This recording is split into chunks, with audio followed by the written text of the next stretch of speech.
Hello and greeting everyone. Today I'm going to talk about the gateway of civilization, or better yet, an intellectual gateway. And I'm going to explain what I mean. So this is a gateway of philosophy. This is the gateway between two civilizations. The Iranian civilization on the east and the Western civilization, or better, the Greek civilization on the west. And so I'm going to talk about this issue. And I'm going to explain how this gateway was shaped. I'm going to talk about a couple of major figures or major characters on both civilization, the Iranian civilization as well as the Greek civilization, and explain how this conduit or this path or the Persian-Greek axis. This axis, there are a couple other axes, like there is a Persian-Hebrew axis. But today I'm going to talk about the Persia-Greece axis. And it's axis of civilization. Unlike the Persia-Hebrew axis, that is a political axis. But I'll talk about that in a different video later. So the focus is going to be between Persia and Greece. So Persian culture and the Greek culture. So let me share with you. First, I need to set the stage. I need to talk about some issues to set the stage, and then go into this axis or the gateway or the path, Persia-Greece path, the path for intellectual thinking, the path for philosophy. This is the path of philosophy that I'm talking about. Okay, so let me share with you diagram so that that I can better explain to you what exactly I'm trying to accomplish. So this is the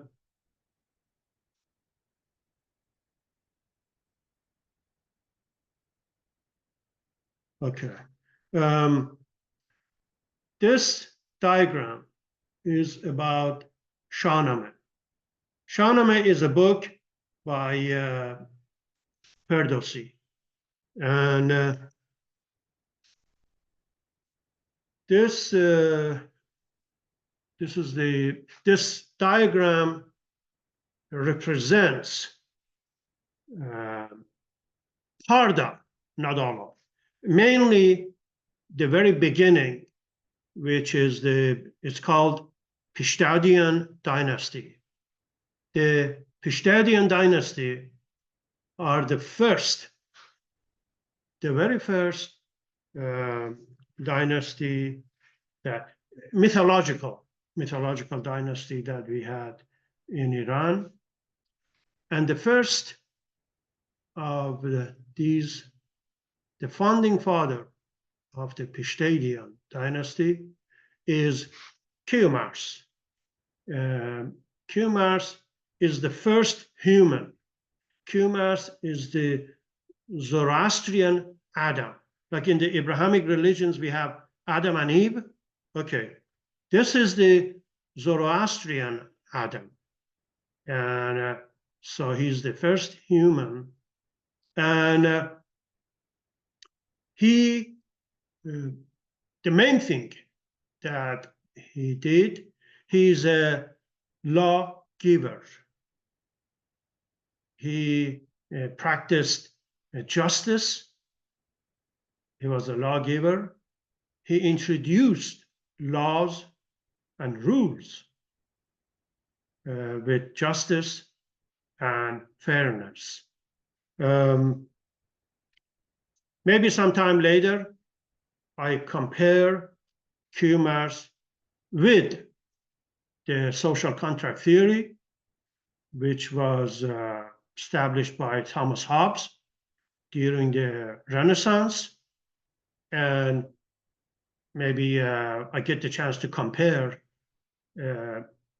Q-Mars and with what Thomas Hobbes discusses in social contract theory. But that's something for later. That's another video. So Q-Mars is mentioned in Avesta.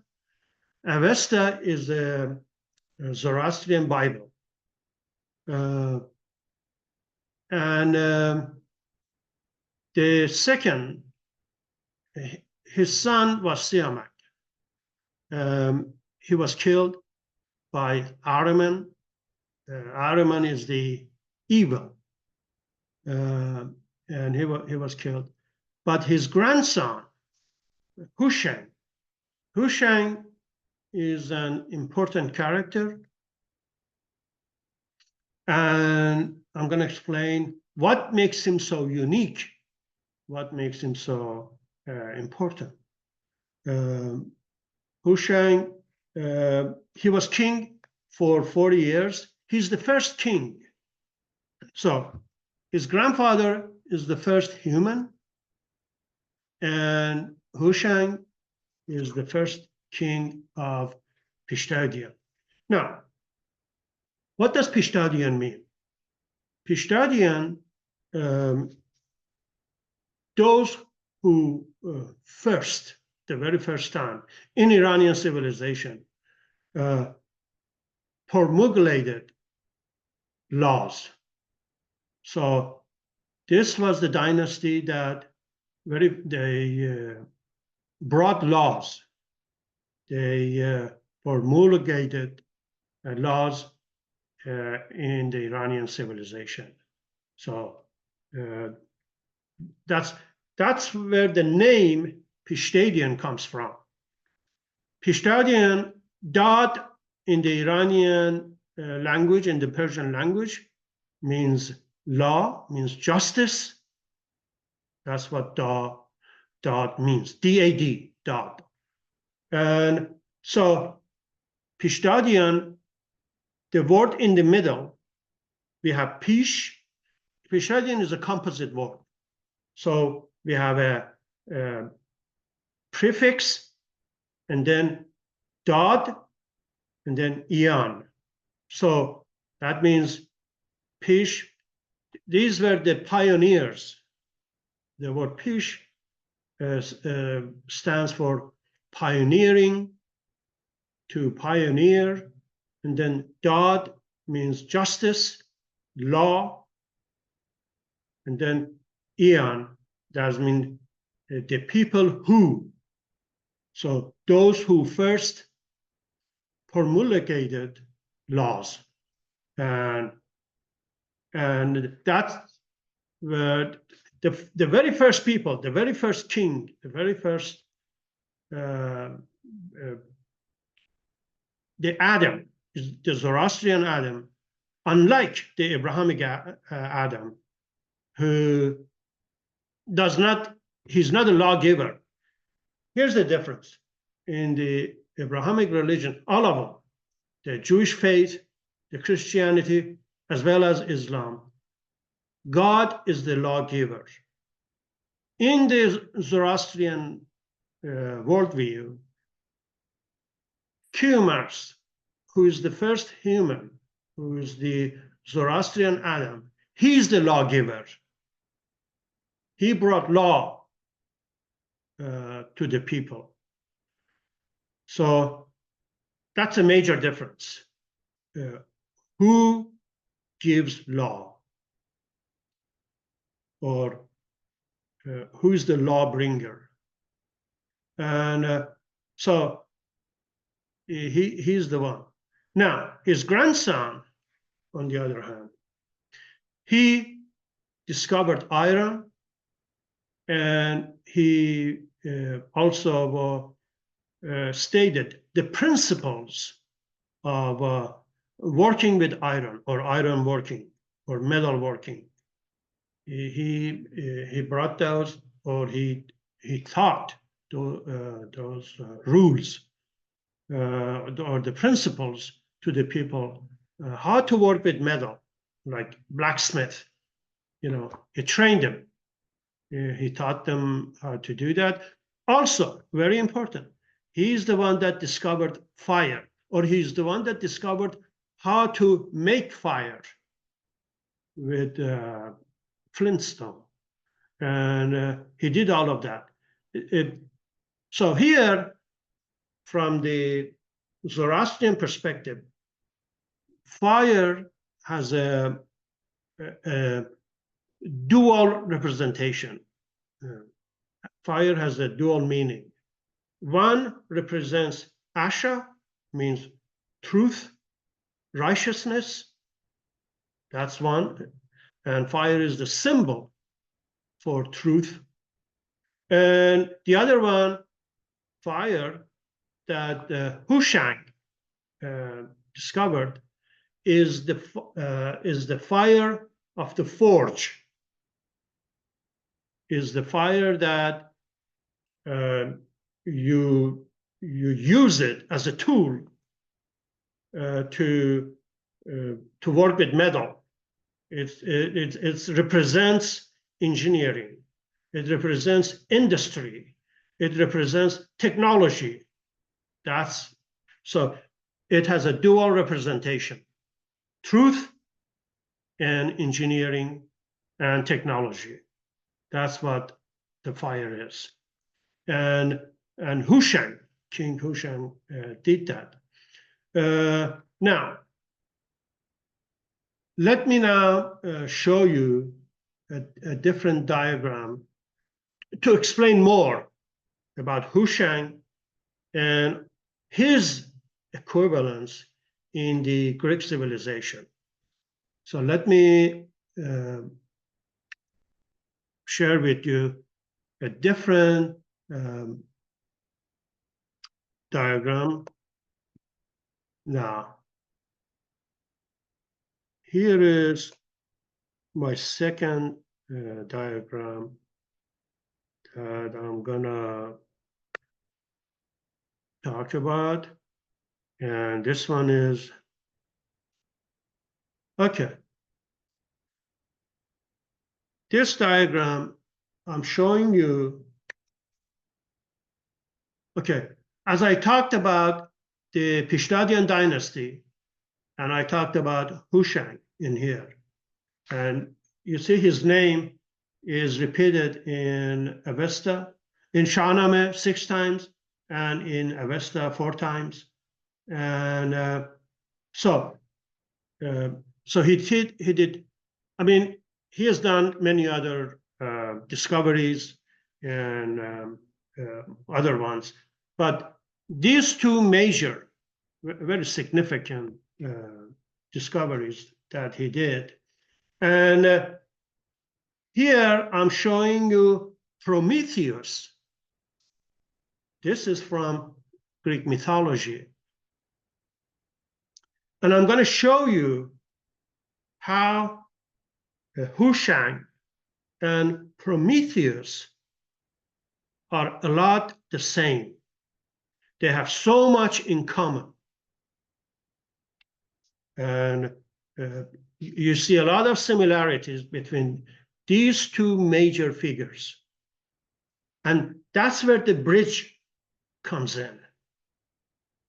It's because of these two characters, and there are other ones as well, that builds this bridge, or this, as I said, is the path, is the path of philosophy, is the philosophical path.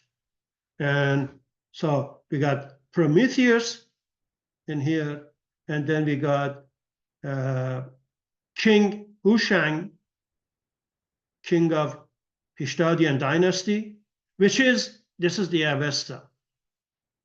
And this is Zarathustra or Zoroaster, either one. And he, this is the Avesta, the Zoroastrian Bible. So that's the first time we find the name Hushang and Hishtadian in this book. Now, the Iranian pre-Islamic philosophy says life is thinking and thinking is life. So you see, as life and thinking are coupled, are interconnected, life and thinking. Thinking is that important that the life and thinking are tightly coupled from the very beginning. So we have that. This is the foundation. This is the foundation of Iranian pre-Islamic philosophy. Now, let me, as you see, we come down. The very first of all, Prometheus was a very obscure Titan god, unknown Titan god. And now there was a change, and who changed it? We have Aeschylus. Aeschylus is the father of Greek tragedy. And one of his first tragedy is called The Persians. He lived during the Xerxes, or in Farsi we say Kashayar Shah, King Kashayar. So Xerxes and Aeschylus are of the same generation.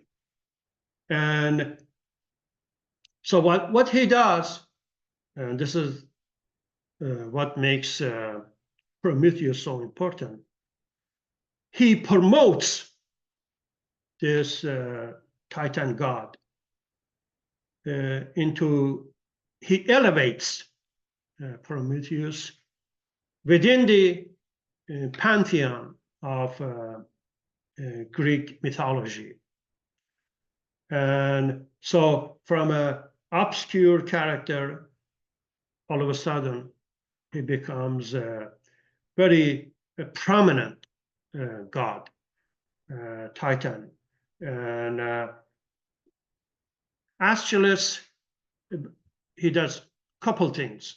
He attributes a couple very important attributes to Prometheus. First, he calls him the fire bringer. And what Prometheus does is that he stole fire from the gods, from Zeus. He tricked him.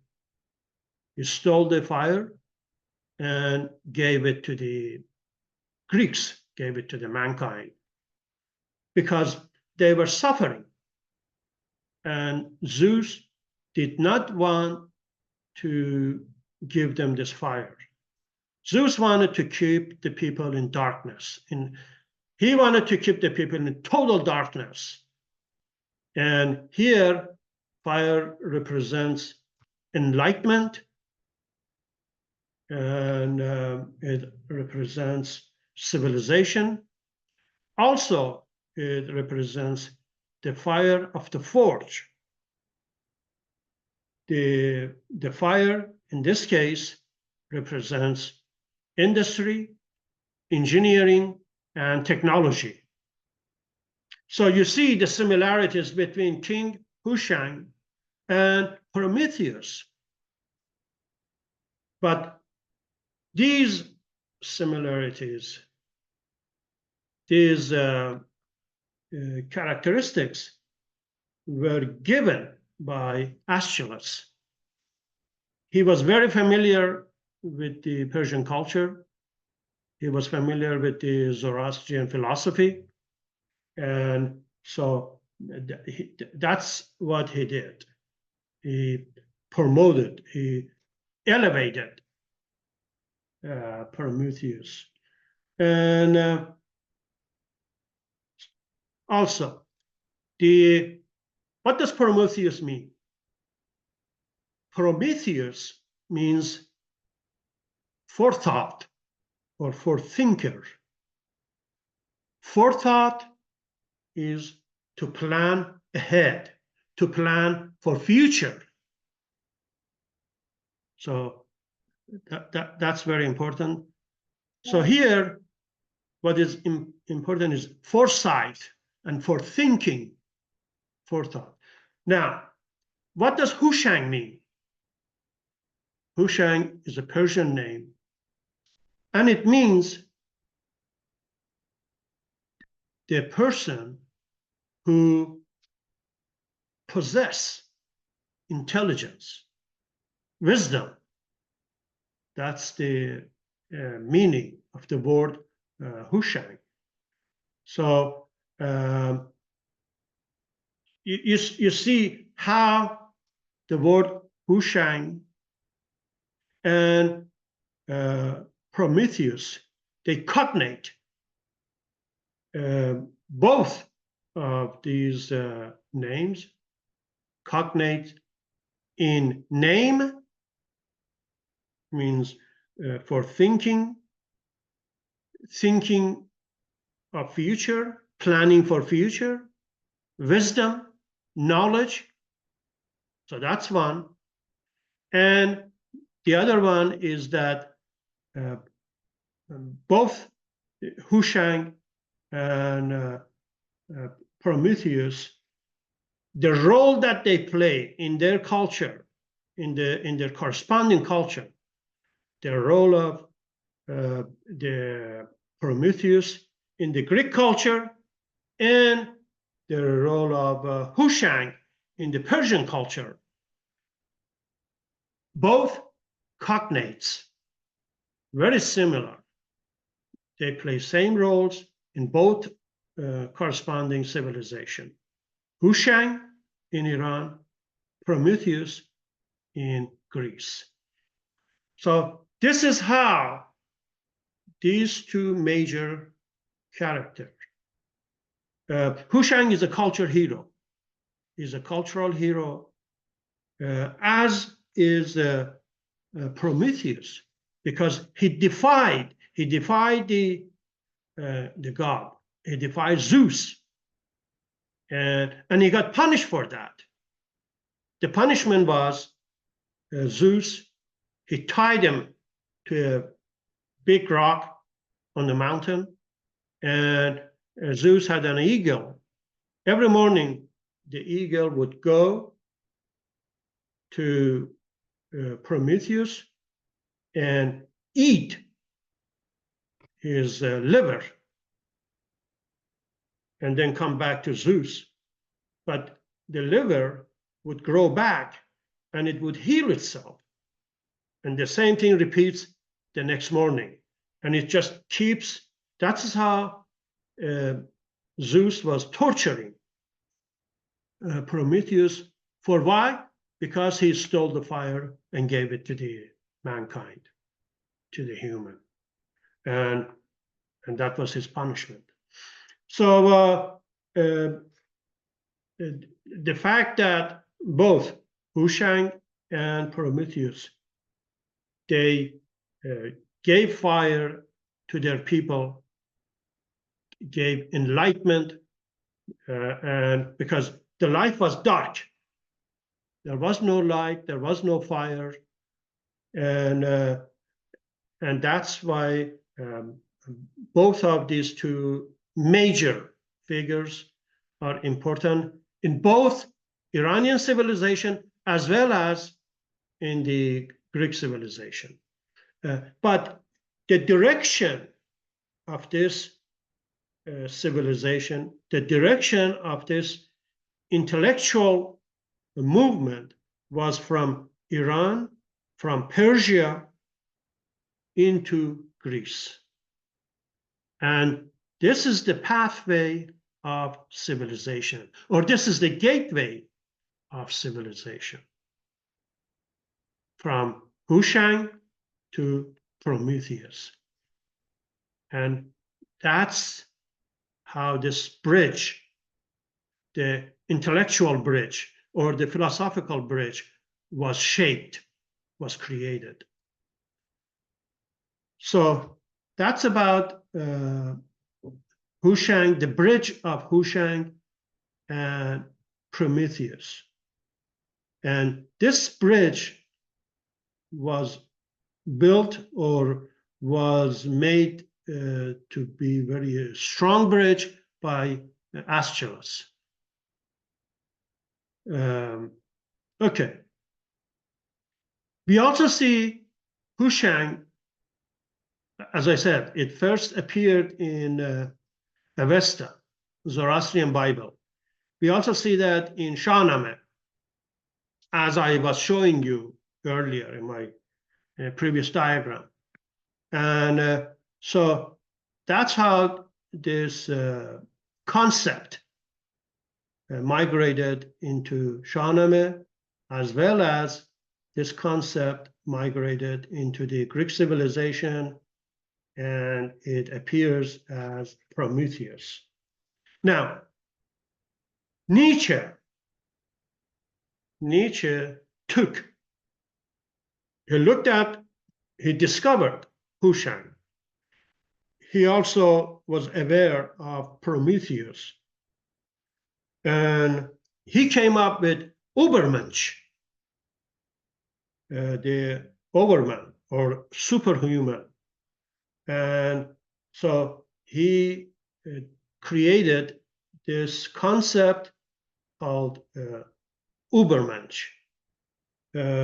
So empowerment through Übermensch. So you see how Nietzsche's Übermensch embodies the Iranian Hushang and the Greek Prometheus. And he creates a new concept called Übermensch.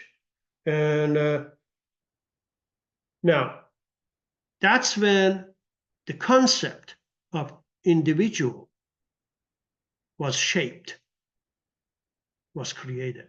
So Hushang represents an individual. It's an individualistic concept. And Prometheus also represents an individual. Those are the very first time when this concept of individual was formed, was created, this concept. And it was during the Nietzsche. He is the individualist. We can say he's the first individualist. He created this philosophical concept of individualism, opposing the collectivism. So this is in opposite. This is a response. Individualism is a response to the existing collectivism. And so that's how individualism and later existentialism was created. So you see the direction of these two philosophy of individualism as well as the existentialism. So it existed in the Iranian mythology, in Iranian civilization, long before Nietzsche and long before the European Renaissance and long before the European Enlightenment. So Zarathustra, actually, he's the first person that would discover this concept, the concept of individual or individualism, as well as the existentialism, before Jean-Paul Sartre or Nietzsche or Soren Kierkegaard. So way before the European Enlightenment. And so that's one. And I mentioned the foundation of Iranian philosophy was life is thinking and thinking is life. And what is Greek? The foundation of Greek philosophy is knowing is being and being is knowing. You see how they're similar? Iranian is life is thinking, and the Greek is knowing is being. Thinking is life, being is knowing. So that's why I named this the gateway of philosophy between the Persians and the Greeks, between the Iranians and the Greeks. This is how this axis of philosophy, this is the intellectual axis, Persia-Greek axis of philosophy or intellect. And so let me now talk about another concept that is related to this bridge, the bridge of philosophy or the path, gateway, either one of they're all correct. So let me stop this and show you my third diagram, which is about, okay. Sharing.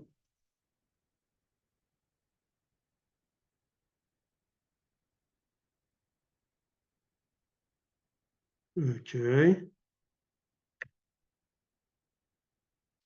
All right.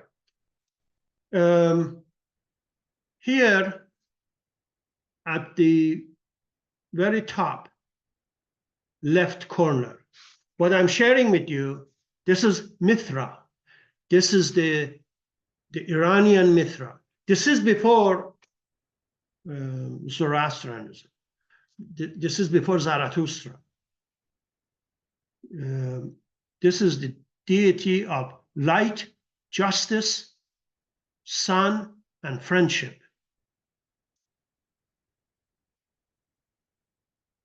And now, Mithra in the Iranian civilization.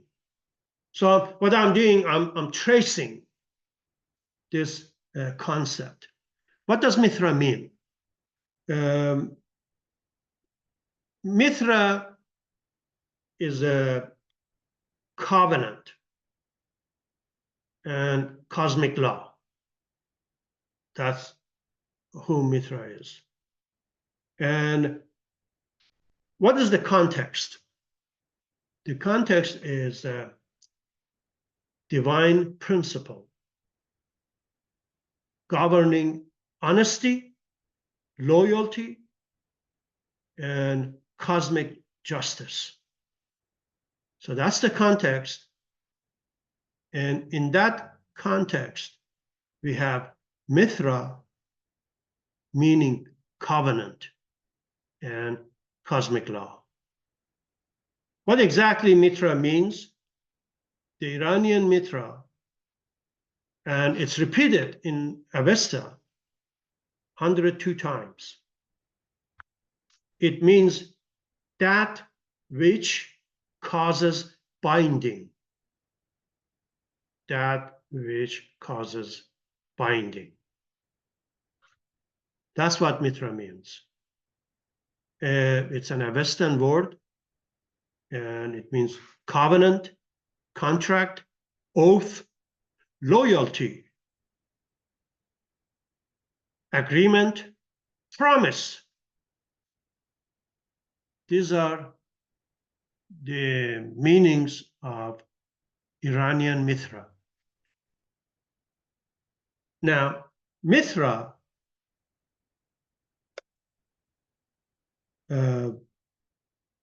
goes to the, what I'm showing you in here on the right, this is the map of the, this is the map of the global network of Silk Road, all the Silk Roads.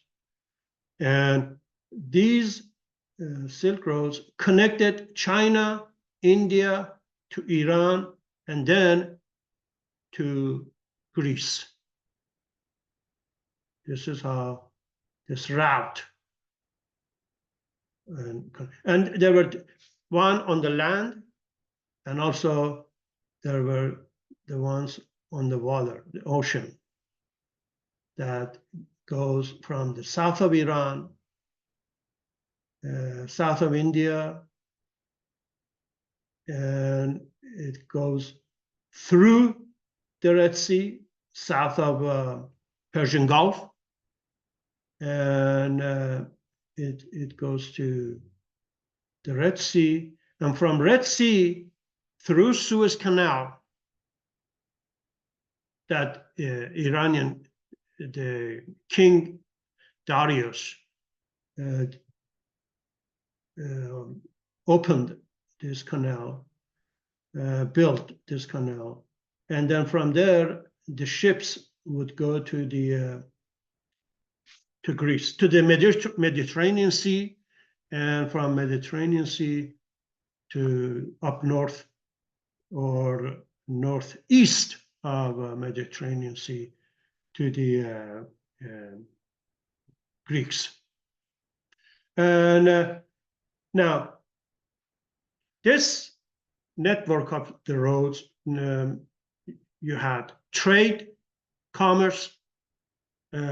The merchants would carry goods and products, and merchandise, coming from India, coming from China, and so they would go and deliver it to the Iranian merchants, to the Iranian market, as well as they go deliver it to the Greek market. And so all the agreement, the covenant, the contract between the merchants, between the people who were the dealers, bringing goods and products. And so they go from one city to another city, but the laws of the agreement were Mithra. So you see the concept of Mithra is spread throughout the Silk Road. All the contracts, all the agreements between the merchants, between those who bring the goods and sell it in the market, and those who buy these goods and products. The usage of Mithra, the application of Mithra, covenant, contract, promise, honesty, trust. This was so important. I mean, just because you have the road, if there is no trust, you cannot have the commerce. You can't, with no trust, no product would exchange hand. And what creates this trust is Mithra. Mithra is the one that brings the trust, shapes the trust and loyalty and the agreement to honor the agreement, to honor the contract, to honor the covenant, being responsible, honoring those rules in the contract, and being responsible. It's all Mithraic concept. It's all Iranian concept throughout the Silk Road. Then we come, this is later on, this is during the Parthian dynasty. Parthian is an Iranian dynasty. They are not Persian, unlike Achaemenid Empire and Sassanid Empire. Both of these are Persian empires. Parthians, they are not Persian, but they are Iranian. They are a different group of people, Iranian people. So this concept migrates into the Roman Empire.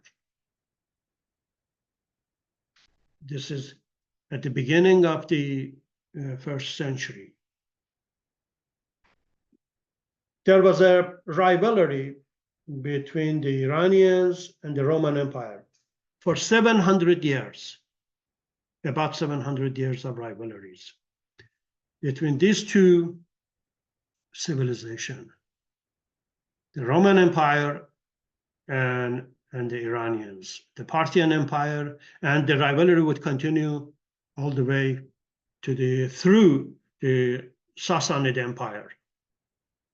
And it was then when this concept of Mithra now migrates into the Roman Empire at the beginning of the 1st century, and it's called Mithraic mysteries. So now the context changes, as I mentioned in here. See, in the network of Silk Roads, the contact in here, the concept of Mithra acts as a social contract, facilitating trust and alliances throughout the Silk Road. And here you have different regions, different cultures. It's a multicultural because this network of roads going from one country to another country. But the same concept, the concept of contract, covenant, promise applies to all of these different cultures. Now the context changes. Now here we have the Roman Empire. So in this context, we have, they call it mystery religion. And in this mystery religion, they emphasize brotherhood, loyalty, and hierarchical trust. Now, most of the people, they were practicing this Mithraic mysteries. They were actually Roman army, Roman officers and Roman soldiers. They were practicing this religion. So you see, there's a shift in the context. So what they do, they repurpose. This is the repurposing of the concept called Mithra, Iranian Mithra. So the definition now has changed. So this is the repurposing of the Iranian Mithraic concept in the Roman Empire. And I'm showing you in here, this is Mithra. This is the bowl. And Mithra is holding a knife or a dagger. And this penetrating into the bull's neck. And here is the dog is licking the blood here. And so this was the symbol of the Mithraic mysticism and or Mithraic mysteries. And this is the temple, the Mithraic temple, that they would sit on both sides.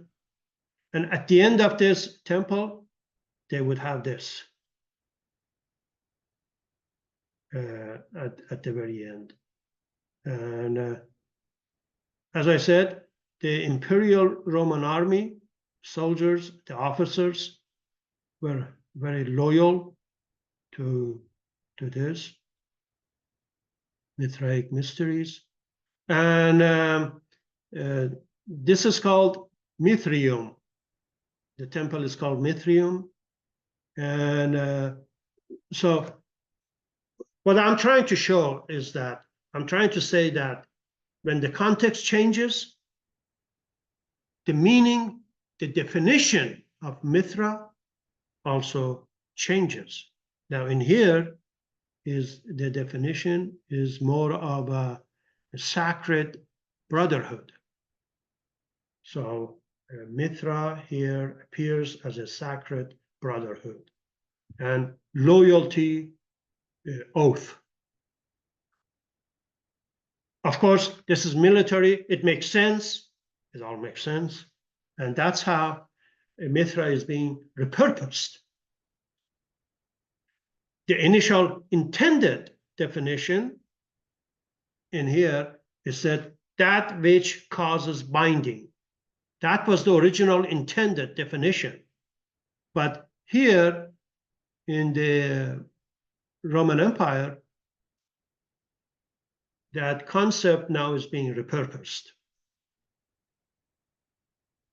Now we go to further, we come to the Christianity. Now, for 400 years, the Mithraic mysteries and Christianity, they coexisted throughout the Roman Empire. They were living side by side. And things change at 325, and the Christianity becomes the official religion of the Roman Empire. So now they chose Christianity to be the official religion. And gradually, the Mithraic mysteries diminishes because the Christianity tries that there's a prosecution of the Mithraic people, and basically after 400 years they clean up Mithraic mysteries, and no longer, it's not approved by the church. The church is totally against Mithraic mysteries, and they would eliminate that. So that after 400 years, that would be the end of Mithraic mysteries. Now, in Bible, both the Old Testament as well as the New Testament, we see the same concept appears. Here, in Bible, we have contract 2 times mentioned, agreement 14 times, oath 130 times in Bible, promise 225 times, covenant 332 times. So as you see, we have these in Bible. Now, here's the difference. The difference is that in Bible, the covenant is between the God and the people, or the covenant is between the God and his prophets or his messengers, with Moses, with Jesus, with Muhammad, with all the biblical prophets that we had. So that's the difference. The covenant is metaphysical. Again, the context is changing. Here, the context is the binding agreement between God and humans. So emphasizing the moral obligation and divine law. Here in Abrahamic religions, God is the lawgiver. Earlier, as I was talking about, Hushang or Qumars, the first Zoroastrian human or first Iranian human, he was the lawgiver. The Zoroastrian Adam was the lawgiver, not the God. But here we see that Abrahamic God is the lawgiver, and the covenant or the agreement is between that God who gives law and human or his prophets.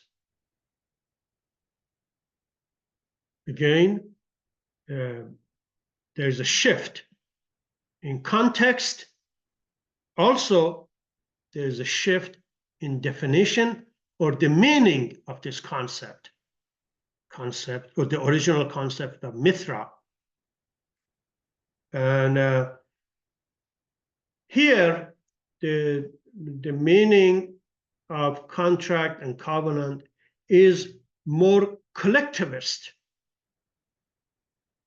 It's not individualist. In the original Iranian definition is more of a, it has a individualistic connotation. It's more individualistic, but when we come to the Abrahamic religions, it becomes collectivist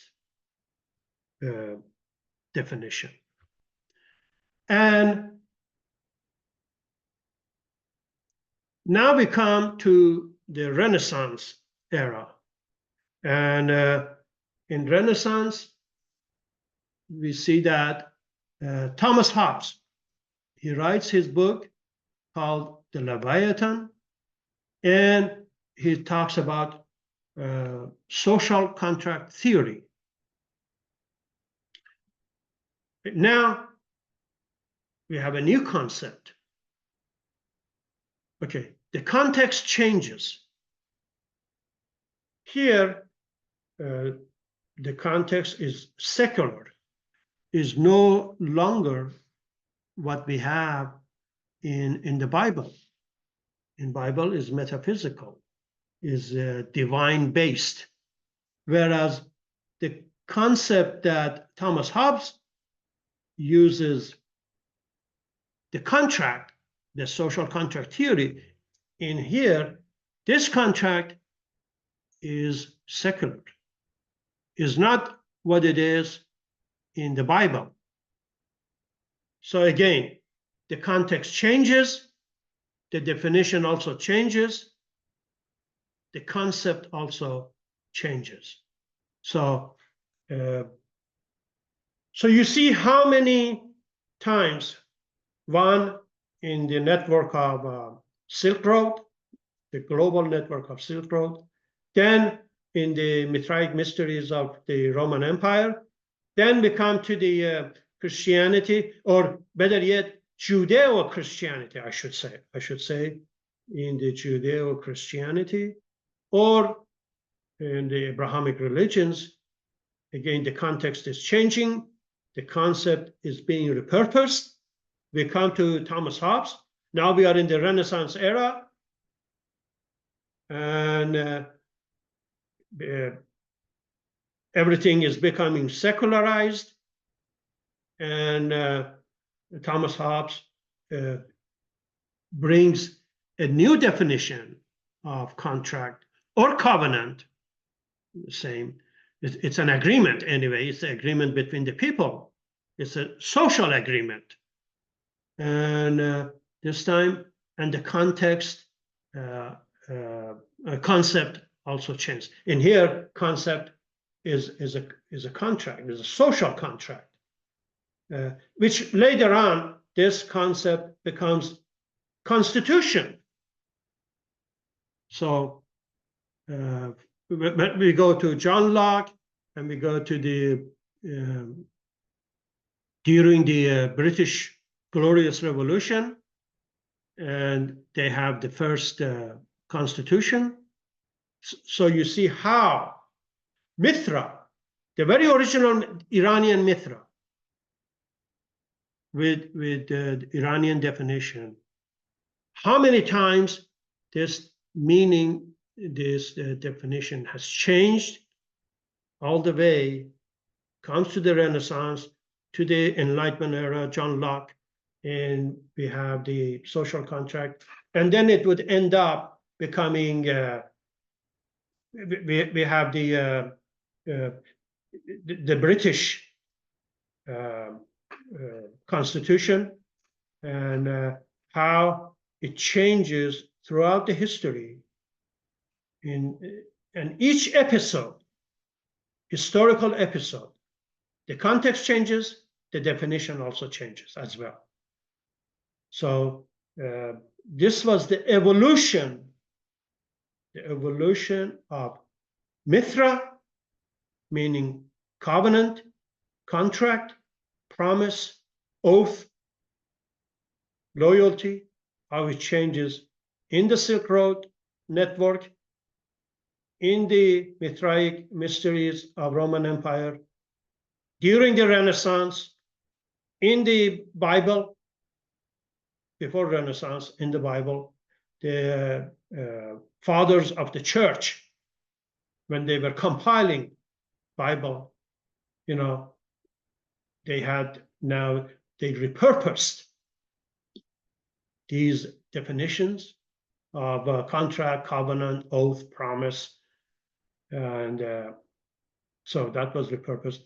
And then we come to the social contract theory, and during the British Revolution, the Glorious Revolution, we have the first constitution. And before that, we had the Magna Carta. So in 1215, we have Magna Carta, and then 1689, we have the British Constitution.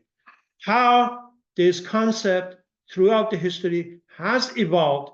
Originally, it was Persian concept. It was Mithra, the Iranian Mithra. But then that's the journey.